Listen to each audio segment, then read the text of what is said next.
life on the hill can be lonely. ARC's SF-PIRG's Action Research Exchange can help remedy this loneliness by connecting you to community groups who need you. By taking on an ARC's research project, the work you do up on the hill can work for positive change in the community. ARC's research projects can be substituted for coursework and enable students to work directly with community groups for credit. Browse the available projects posted on the website at www.sfpirg.ca/arcs or come into the SF-PIRG office located in the Rotunda for information on how to get started on an ARCS project. This semester, put academic resources to use for social justice and community action. SF-PIRG, for a just, sustainable, and meaningful world.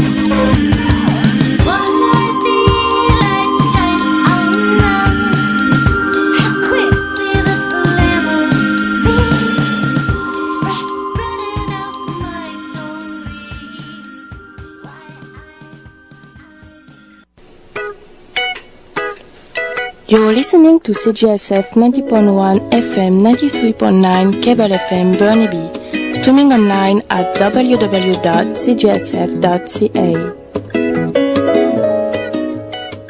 You're listening to Smitten by the Written here on CJSF 90.1 FM, 89.3 Cable FM, and online at www.cjsf.ca, as well as on TELUS HD channel 3706. It's my pleasure to have writer Wayde Compton on our program today. Wayde Compton, who was born and raised here in Vancouver, is also the new program director of the Writer Studio at SFU Continuing Studies. Wayde has published 2 books of poetry, 1 book of essays, and edited the first comprehensive anthology of black writing from British Columbia. In 2006, he also co-founded Commodore Books, which is the first and only black literary press in Western Canada. Today, Wayde will tell us a bit about himself and his writing, a little bit about the Lunch Poems at SFU series, and he's also going to read some of his works for us at the end of the interview. So we welcome Wayde to Smitten by the Written here on CJSF 90.1 FM. Thanks for joining us this afternoon. And Wayde, how are you? I'm doing well. Fantastic. So Wayde, I've looked at your bio a little bit. It's pretty impressive, but I'll let you tell our audience a little bit more about yourself this afternoon. So who's Wayde Compton, and how did you get to where you are today? Well, I'm a writer, and I started writing in the the early 90s, and published my first book in 1999, which was, I call it a verse history, because it's poetry, but it's an exploration of the history of the arrival of the first blacks to British Columbia in the 19th century. And a lot of my work has sort of evolved from that project. So the various things that I've done, like the anthology that I did, evolved out of the research that I was doing for that book. Okay. So curious about the history, like when did black people first get to this province? Mm-hmm. In the process of looking at that, realized that a lot of them were also writers, and usually their writing had been looked at as just historical material. But I thought, well, okay, writing poems and things like that. And so I've kind of evolved from there. Okay. And what got you started in writing specifically, I guess, because when you think about writing, probably, get inspired by, something or somebody, because I guess it's based on your interest in black history here in British Columbia. But was there anything else that actually got you, thinking, I'm going to be a writer, I want to write, Yeah, well, earlier than that, I mean, I wanted to, I guess the first artist that really inspired me was Jimi Hendrix. I was a Jimi Hendrix fanatic when I was a kid. And was just sort of amazed at his, strange imagery and his lyrics that were very weird, but it was also attached to this very traditional blues form, which was his foundation. But he had tweaked it in this I think a direction that was influenced by being in the Pacific Northwest.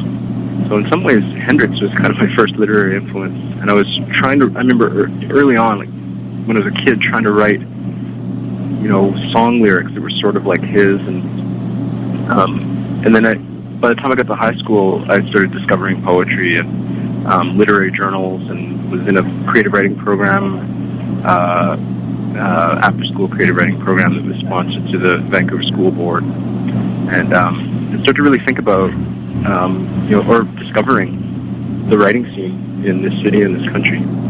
Good stuff. Now, just to clarify, I guess, a little bit, how would you describe the differences between song lyrics versus writing poetry, or would you say they're about the same? Well, they're very different because they're different in terms of how they're received by people, right? I mean, I think I was thinking the other day, sometimes, song lyrics are the emotional impact of songs.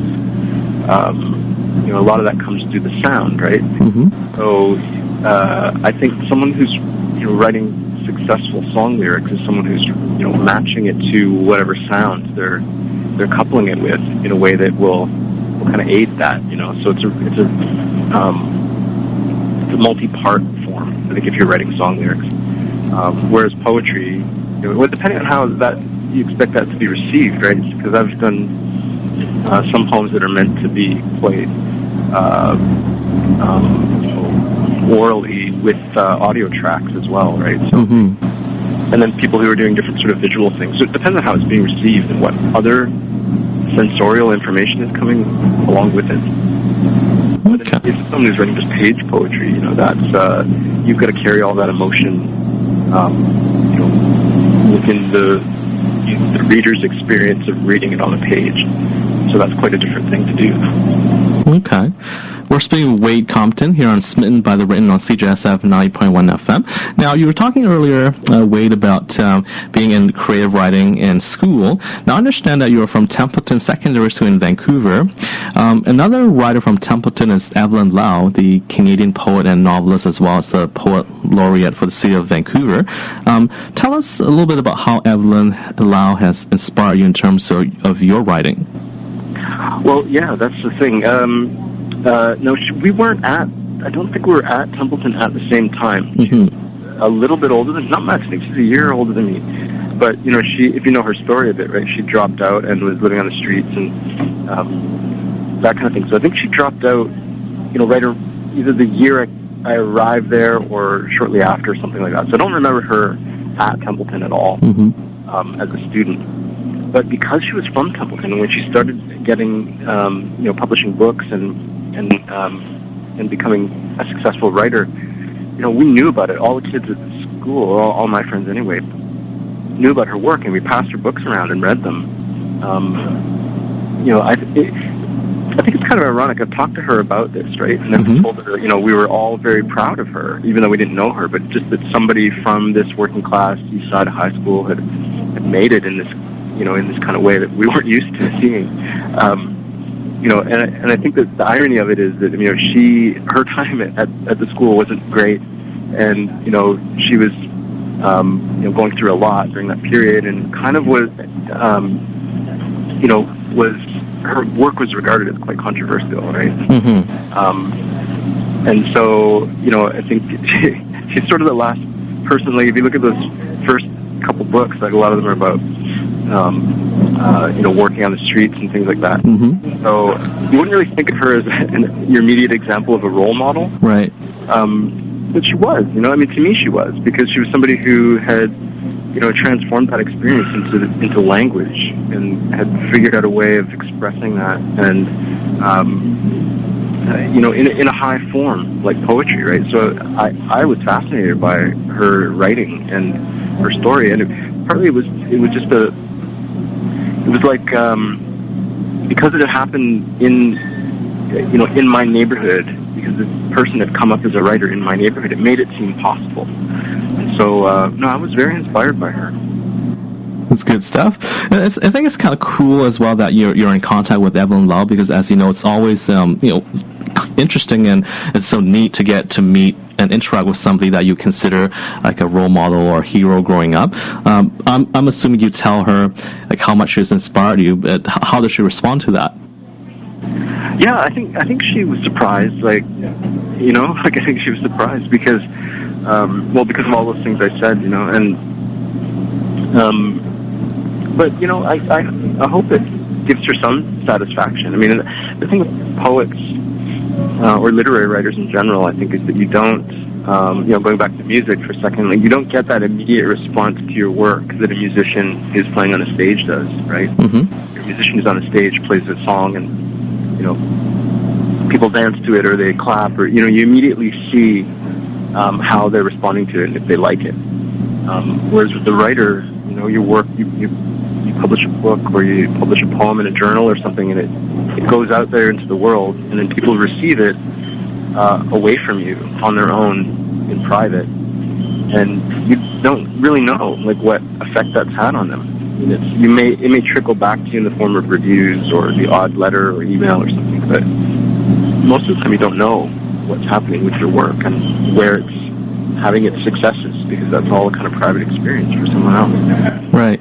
So I hope that was satisfying to hear that, we were passing around this copy of her book in the halls of her former high school, going look at what this, it did. But that's an interesting story.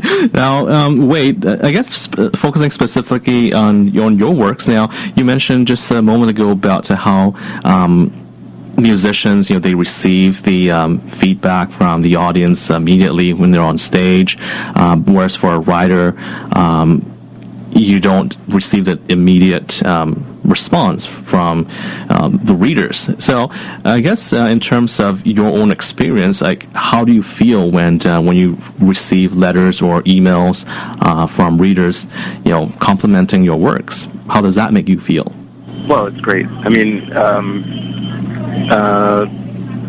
because that takes a lot for someone to have read something and then to, in my case, to go find my website, find the email address, cut and paste it, put it in the, and actually write a few words or something about the experience that they had. So it means a lot to me, because people don't usually do that unless it really did have some impact on them. Right. A recent example is somebody emailed me from the States, and now I'm forgetting where exactly, but it was a university in the States where they had read a short story of mine in a reading group. And so two of the people from this group emailed me, I think in the same day or the next couple of days, and said, we had this reading group, last night, and debated your story for an hour. And I sort of had the feeling there were sort of factions and different, positions on it. And I just felt great. But that's a great example of that. That, if they hadn't emailed me, I'd have no idea that had gone on at all. And that's what the stories are for. So,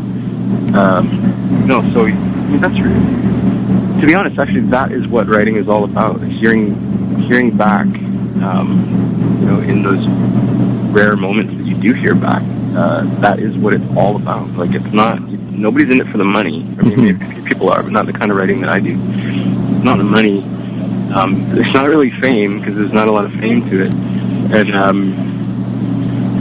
so what else is there? It's really just connecting with people and having, being able to put your experiences and your observations and your politics and your, aesthetic criticisms and all that into words, and then hearing someone say, I connected with that did something for me. That's really what it's all about. That's wonderful. We're speaking with Wayde Compton here on CJSF 90.1 FM. Now, we were just mentioning earlier about group reading or the students reading your works and discussing them within a group setting. Now, I wanted to focus a little bit about on the Lunch Poems at SFU series at the Harbor Center.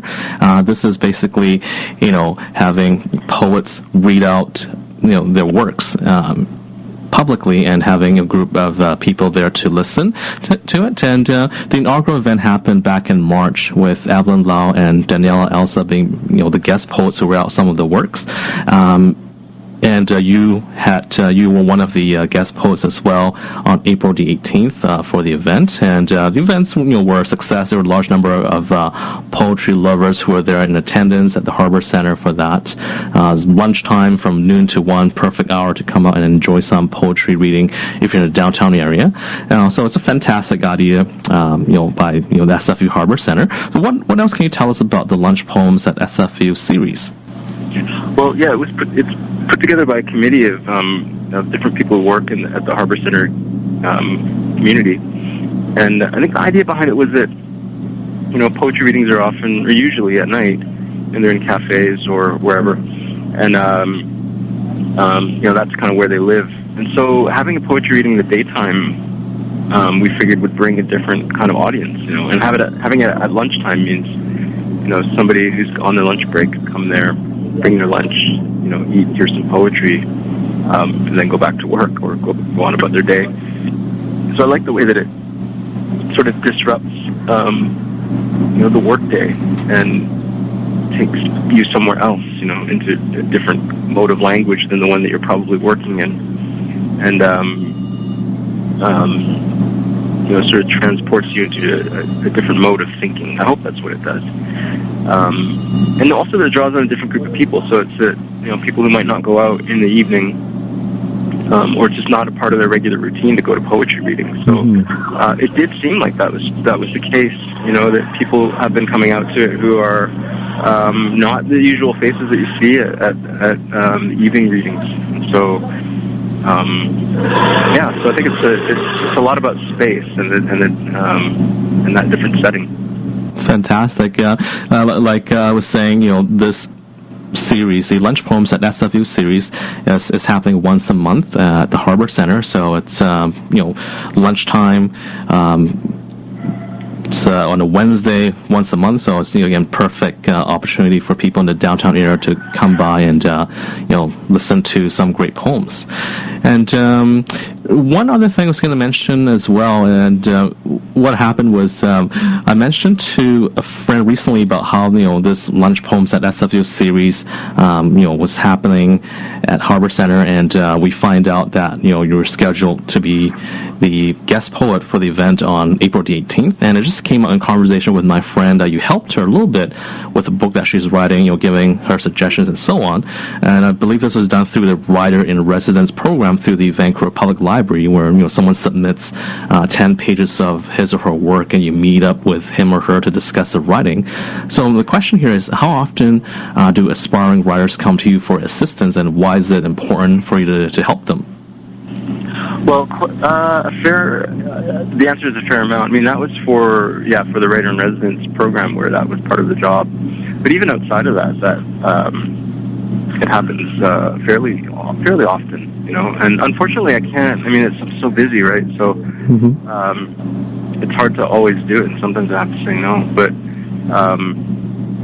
so I try to, just because I was the beneficiary of a lot of very generous people over the years who who knew I wanted to be a writer and saw something in me, I guess, and gave me their time, often, completely for free, hours and hours of reading work and talking to me about it. So, I think it's part of the community, is to do that where you can, when that's possible. And so I try to. Lately now, this new position that I've got as the director of the Writer Studio at SFU Continuing Studies is great, because now that is my job. That's my job, and that sort of community experience have folded into the same thing, which is wonderful. So I'm directing a program that is, providing mentorship to people who are aspiring writers who are entering into continuing studies and working on their writing in a prolonged capacity for a 12-month period and beyond. So it's what I was saying before about the experience of getting feedback on your writing and that being what it's all about.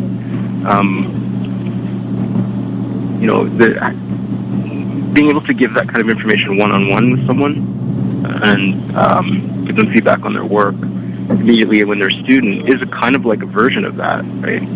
What I was talking about before was when your work is published and it's out there in the world and you don't know who's reading it, and then maybe some of them get back to you. That's one thing, but that's also how you learn, is going to people close to you and or enrolling in some kind of program where you can get people to put their eyes on your work and tell you what they think of it and give you their actual response, and so you can kind of see how writing lands. how it actually lands with another person. Okay.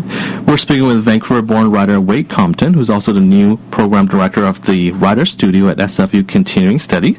Now, Wayde, how can people find out about the Writer Studio if they're interested in this program? Google it, SFU, the Writer Studio. It's in Continuing Studies, so if you go to the SFU Vancouver website, you can find it that way. And I think it's also in the Continuing Studies brochure, so that the pamphlet shows all of the different programs that are there. Fantastic. All right. And another question I want to ask you then, Wayde, is you mentioned a bit about receiving assistance when you start out as a writer, and how it's important to give back to people who want to be writers. Now, how did you sort these people out, who helped you, who gave you all the assistance when you first started out? Well, some just by chance. And, looking back on it, I started to realize a lot of it is about just kind of putting it out there that you're interested and that you want to learn something. I mean, I've discovered that as a teacher. I've been, teaching post-secondary English for about the last, close to 15 years. And, I've realized over that time that, the really good students are often the ones who are, not necessarily the ones who are the smartest or the ones who are the most, hardworking even necessarily. It's often they're the ones who have a good understanding of what they want to know. And are able to access the instructor that way. You know what I mean, right? Mm-hmm. They're not passive students who are just sort of there to receive the information and aren't really sure, what they're going to do with it. But the ones who are, who are kind of decided, like, I want to know this. I want to know how to do this thing. And I'm going to ask you a bunch of questions until I figure it out, right? And it's kind of like, as a teacher, that's your ideal situation is to have a student who is, after the information and wants it. And I've sort of realized that, I kind of thought I was just really lucky. Like, I had all these people who helped me out over the years. But then looking back on it, at a certain point, I realized, well, that's probably because I just kept hounding them. If I met someone and they, discovered they were a writer or heard about a writer around, so the people who go, like your friend who came to me to the writer-in-residence program, right? Like, that step alone, that's part of that. Mm-hmm. People don't do that, and it's free. It's out there in the community. But it takes you seeking it out or stumbling upon it. But then it's a process. Like, you got to submit your work, and you got to go there, and so taking those steps. And looking back, and I realized I did that. That's exactly what I did. I was just really desperate to learn as much as I could about writing, and I'm just fascinated by literature, and just moved by it, and had that kind of obsession with it that I was thinking about it all the time. And so when I was around somebody who I knew was connected to that community or that scene, even though I didn't understand it very well, I would just want to know everything that they knew about it. And so I think that's the way to get it done, is to be there, ask questions, because people will answer them. Right. People will mostly help you if they see that enthusiasm. Right. That's my experience. Okay, so I guess a piece of good advice is, if you want to be a writer, take advantage of some of these community programs where established writers will kind of assist you, give you some feedback, and don't be shy about asking for help. Yeah, exactly. Okay, wonderful. Wayde, I've talked to enough writers who tell me that, as a writer, you never stop writing. Is that true for you? Was that a true statement in your opinion? Because you mentioned earlier that you've been busy with your role at the Writer Studio, being the new program director. So, how do you find time to continue writing, or is that even true in your case?